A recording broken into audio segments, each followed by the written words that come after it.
For 3 agonizing weeks, decorated police detective Sarah Martinez was a medical ghost. 20 of the country's best doctors had thrown every test imaginable at her, but the mysterious illness shutting down her body remained invisible. Her heart was failing, her lungs struggled for every breath, and her nervous system was haywire, racking her with seizures that left her weaker each time. As she lay in her hospital bed, fading with each passing hour, her case became an unsolvable, heartbreaking puzzle. But miles away, sitting behind the cold steel bars of a maximum security prison, an inmate looking at a grainy news report was about to see the one simple, terrifying clue that everyone else had missed. There are some stories that feel like they must be true, modern legends that capture a powerful truth, even if they aren't news reports. The story of Detective Sarah Martinez and an inmate named Marcus is one of those. It's a narrative that challenges our idea of who heroes are and reveals how the most profound insights can come from the most unexpected places. It's a story about perspective, redemption, and the invisible threads that connect us all, even a celebrated cop and a convicted felon. What you're about to hear is a story that carries a powerful message about the human capacity for observation and compassion.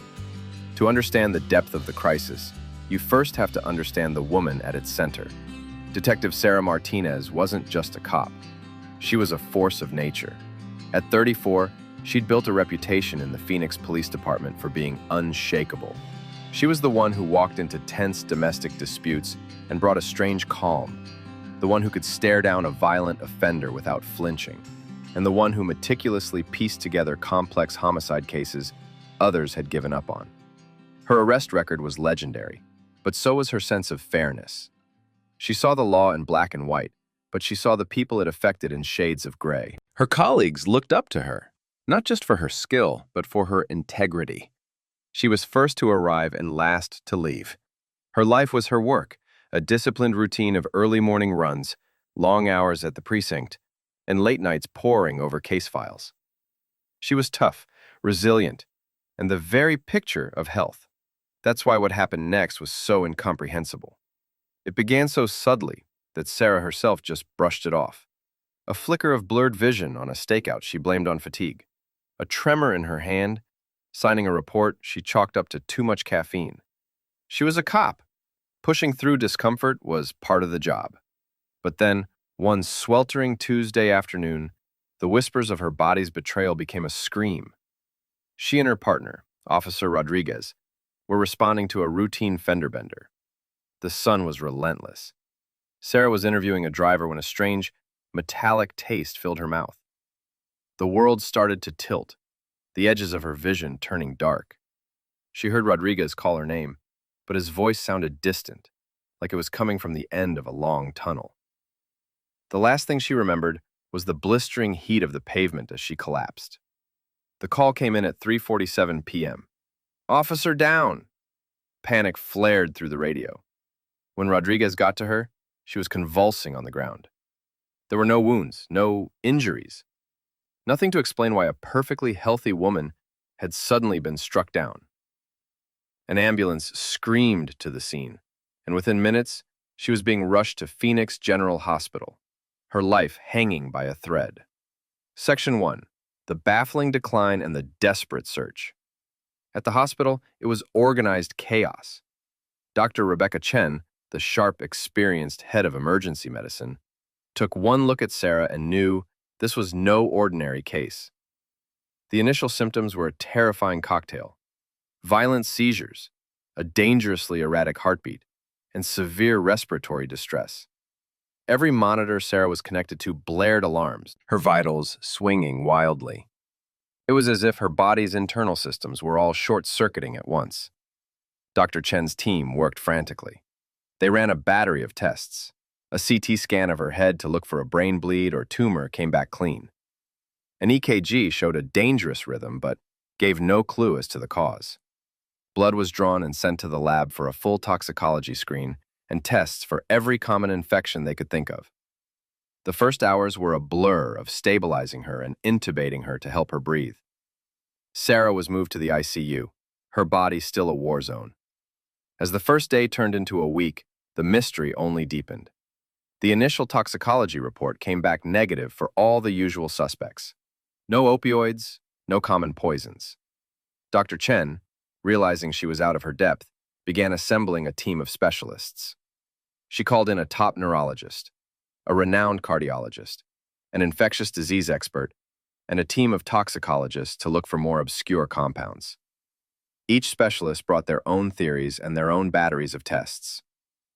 Sarah was subjected to a grueling series of procedures. An advanced MRI of her brain and spine showed nothing. A lumbar puncture to test for meningitis came back normal. The cardiologist's echocardiogram revealed that her heart muscle was struggling, but it didn't explain why. The infectious disease team tested for West Nile virus, botulism, and a dozen other rare pathogens, all negative. For 3 weeks, this team of brilliant doctors worked around the clock. They debated possibilities in daily conferences. Was it a rare autoimmune disorder? The markers weren't there. Could it be a dormant genetic condition? Her family history offered no clues. The doctors were running out of ideas, and worse, they were running out of time. Sarah had slipped into a coma, kept alive only by a ventilator and a symphony of IV drips. Dr. Chen felt a rising despair. They had every piece of advanced medical technology at their disposal, yet they were failing. It was like trying to fight a shadow. Miles away from the sterile, brightly lit ICU, another world existed. A state penitentiary of concrete and steel, routine and monotony. Here lived a man named Marcus. To the system, he was inmate number 77541, serving 10 years for armed robbery. To the other prisoners, he was a quiet figure who kept to himself, always reading books from the prison library. But before he was an inmate, Marcus had been a paramedic, and a very good one. For 12 years, he'd worked the streets of Chicago, a city with no shortage of emergencies. He'd seen it all and had a knack for diagnosis under pressure, a gift for seeing the little things others missed. He loved the work, the feeling of making a difference. But one bad decision had cost him everything: his career, his freedom, his identity. Now, his medical knowledge was just a ghost. Most days, Marcus tried to forget that man. But one evening, in the common room, a local news segment caught his attention. It was a story about a local hero, a police detective, struck down by a mysterious illness. The report showed a picture of Sarah Martinez, strong, smiling, in her crisp uniform. Then, it cut to a grim-faced Dr. Chen giving a press statement. "We are exploring every possibility," Dr. Chen said, her voice heavy with exhaustion. Detective Martinez's condition remains critical, and despite extensive testing, a diagnosis has eluded us. The other inmates grumbled. To them, a sick cop was just karma. But Marcus wasn't listening. He was watching. The report flashed a few more details: seizures, cardiac distress, the lack of answers. Then, they showed a brief clip from a colleague's body cam, filmed moments before Sarah's collapse. It was shaky and chaotic, showing Sarah standing by the roadside, a brief, almost meaningless shot. But in that fleeting moment, Marcus saw something. It wasn't obvious. It was something in the background, out of focus. Behind Sarah, on the grassy median, was a large ornamental shrub covered in vibrant pink flowers. Most people wouldn't have given it a second glance, but Marcus knew that shrub. He had seen it on a call years ago. A toddler had eaten one of its leaves and started having seizures, his heart going haywire. The plant was an oleander. It's beautiful, common, and lethally poisonous. Marcus's mind raced. The symptoms, seizures, cardiac arrhythmia, neurological chaos, were the classic signs of oleander poisoning. The toxin, oleandrin, dramatically interferes with the heart's electrical signals. But how could a tough cop be poisoned by a roadside plant? She wouldn't have eaten it. He kept replaying the body cam footage in his mind. Sarah had been standing near the bush. As she turned, she gestured with her hand, her arm brushing against one of the branches. Then he remembered something the ER doctor had told him on that long-ago call. The sap can be toxic if it enters the bloodstream, even through a tiny cut. Suddenly, Another image from the news report clicked into place. A recent photo of Sarah at a charity event. On the back of her right hand was a small, fading scratch. It looked like nothing. But what if that tiny, healing wound had made contact with the sap from that oleander branch?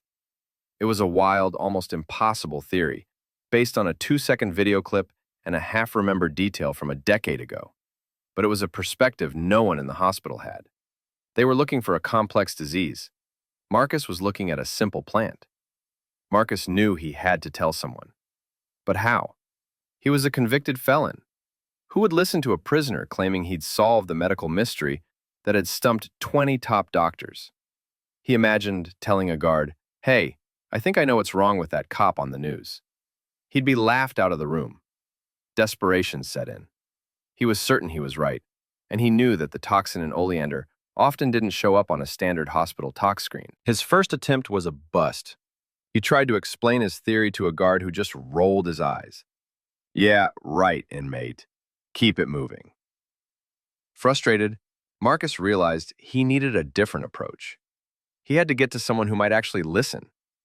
He remembered the prison chaplain, Father Michael, a kind man who treated every inmate with respect. He put in an urgent request to see him. 2 agonizing days later, Marcus was in a small office across from the chaplain.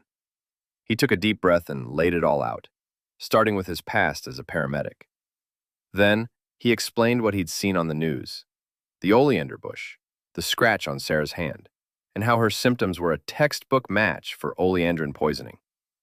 He spoke with a clinical calm that was hard to dismiss. Father Michael listened intently. When Marcus finished, the chaplain was silent for a long moment. "You're absolutely certain about this?" he asked. "I've never been more certain of anything," Marcus replied. "But they're running out of time. There's a treatment that can work, but they have to know what they're treating." Father Michael made a decision. He believed him. The risk of being wrong was embarrassment. The risk of ignoring him was a young woman's life. He promised Marcus he would make a call, using a personal contact he had in the police department. The police captain was, understandably, skeptical.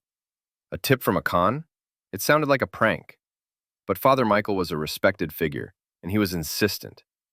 The captain sighed and agreed to pass it along, more to appease the chaplain than anything else. He called Phoenix General and asked to speak to the lead physician on the Martinez case. When the message reached Dr. Chen, she was in another fruitless meeting. Discussing the grim possibility of telling Sarah's family, there was nothing more they could do. A nurse handed her a note about a tip from a prison inmate. Dr. Chen almost threw it away. It was absurd, but they were desperate. Every scientific avenue had led to a dead end. What did they have to lose? She returned the call. The captain relayed the theory. Oleander poisoning. Contact through a scratch. Sap from a plant at the scene. Dr. Chen's first reaction was dismissal. But then, a few things began to click. The cardiac symptoms fit perfectly with cardiac glycosides, and the fact that it wouldn't show up on their standard tox panel. That explained why they'd found nothing. The theory, as outlandish as its source was, provided a single explanation for all of Sarah's confusing symptoms. "There's a way to check," she said, her mind racing. The oleander toxin, oleandrin, is structurally similar to a heart medication called digoxin. Some digoxin immunoassays will cross-react with it. It might give us a false positive for digoxin, which would be our proof. It was an old toxicologist's trick. She ran to the lab herself and ordered them to run a digoxin level on Sarah's stored blood. An hour later, the results came back. Sarah's blood, which should have had 0 digoxin, showed a massively high level. It was the false positive she was looking for. The prisoner was right. A wave of adrenaline and disbelief washed over Dr. Chen. A convicted felon, watching a news report from a prison common room, had just solved the puzzle that had baffled a team of 20 specialists. Now they had a diagnosis, and that meant they had a weapon. The antidote for digoxin poisoning is a drug called Digibind. While not officially approved for oleander, case reports showed it could be effective. It was their only shot. Dr. Chen ordered the pharmacy to prepare a massive dose. Administering the Digibind was a moment of supreme tension. The entire medical team, humbled and hopeful, gathered around Sarah's bedside as the infusion started. For the first hour, nothing changed. Doubt began to creep back into the room. Was this another dead end? But then, slowly, something shifted. A nurse pointed to the cardiac monitor. The chaotic, jagged lines of Sarah's heartbeat were beginning to organize, settling into a more stable rhythm. Over the next few hours, the transformation was staggering. Her blood pressure stabilized, the electrical storm in her brain subsided, and the seizures stopped. By the next morning, Dr. Chen was able to start weaning Sarah off the ventilator. A day later, she opened her eyes. She was weak and disoriented, with no memory of the past 3 weeks. But she was alive. As the fog lifted, the first person she clearly recognized was her partner, Rodriguez, who had been holding a near-constant vigil. Her recovery was slow, but steady. She had to go through extensive physical therapy. But the same grit that had made her a great detective now served her in rehab. As she grew stronger, Dr. Chen sat with her and explained everything: the mystery illness, the baffled doctors, and the incredible source of the final clue. Sarah listened in stunned silence. A prisoner? Someone she might have arrested had saved her life? The irony was staggering. It went against every black and white rule her world was built upon. She felt a profound mix of gratitude and confusion. This man had seen what no one else could. She asked to meet him, but hospital and prison protocols made it impossible. Instead, she wrote a letter. She struggled for hours with what to say. How do you thank a stranger for your life? She kept it simple. I don't know who you are, she wrote, and I don't know your story, but I'm alive today because of you. The doctors told me what you did. They said you saw something that no one else saw. I don't know if I will ever be able to repay you, but I want you to know that you gave me a second chance. You gave me my life back. Thank you. The letter was delivered to Marcus through the chaplain. He read it in the quiet of his cell, folded it carefully, and tucked it away. He had asked for nothing in return. No reduced sentence, no special favors. The knowledge that he had saved a life, that his skills hadn't been completely lost, was its own reward. It was a secret act of redemption, a quiet closing of a circle that only he understood. It was a powerful reminder of the man he used to be, and maybe the man he could be again. This incredible turn of events, where expertise hit a wall and an outsider's perspective triumphed, makes you question what we assume about knowledge. We hear stories like this, of unlikely heroes emerging from the shadows, and they remind us that insight isn't confined to a specific profession or social status. If you find stories like this as compelling as we do, take a moment to hit that subscribe button and ring the notification bell so you won't miss what's coming next. The story of Detective Sarah Martinez and inmate Marcus is a piece of modern lore, a testament to a near tragedy averted. In this telling, Sarah makes a full recovery and returns to the force. But she's different. The hard black and white lines of her world have softened. Her experience taught her a lesson that no police academy ever could. A person's worth isn't defined by their worst mistake, and heroes can be found anywhere. For Marcus, life in prison continues. His heroic act remains a quiet secret. There's no parade, no medal. And yet, something within him has shifted. The ghost of the paramedic he once was no longer haunts him. It has become a source of quiet pride. In saving Sarah's life, he also saved a piece of himself. Whether it's a true account or a powerful parable, this story illustrates a fundamental truth. Sometimes, the most complex problems are solved not by more expertise, but by a different perspective. The 20 doctors weren't incompetent. They were brilliant. But they were looking at the problem from the inside out, buried in data. They were so focused on the forest, they couldn't see the single poisonous tree. Marcus, the outsider, had the one thing they lacked: distance. He saw a simple pattern connecting a common plant to a set of symptoms, a connection made not by a supercomputer, but by memory and observation. It challenges us to think about where wisdom comes from. We put our faith in experts and in systems, and usually that faith is well placed. But this story reminds us that valuable knowledge exists in everyone, regardless of their station in life. It's a compelling argument for humility, for listening to the quietest voice in the room, because you never know where the crucial, life-saving insight might come from. Thank you for watching. If this story moved you, please give this video a like and share it. And don't forget to comment below with your thoughts. What was the most powerful part of this story for you? Until next time, stay curious.